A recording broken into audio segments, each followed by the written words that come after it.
પાંડવો વનવાસમાં હતા ત્યારે ઇન્દ્ર દ્વારા અર્જુનને સ્વર્ગમાં બોલાવવામાં આવ્યો.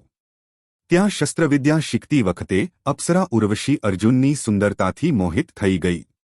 ઉર્વશીએ અર્જુનને પ્રેમનો પ્રસ્તાવ મૂક્યો, પરંતુ અર્જુને ઉર્વશીને ના પાડી દીધી. કેમ?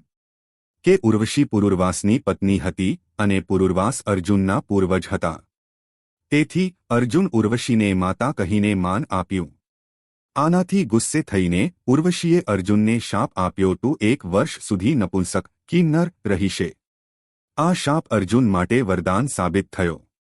વનવાસના આગલા વર્ષ દરમિયાન અર્જુને વિરાટ રાજદરબારમાં બૃહન્નલા નામના નૃત્ય શિક્ષકનો વેશ ધારણ કર્યો. આ રીતે શ્રાપ તેને તેની ઓળખ છુપાવવામાં મદદ કરે છે. 1 વર્ષ પછી શ્રાપનો અંત આવ્યો અને અર્જુન ફરી એકવાર એક મહાન યોદ્ધા બન્યો.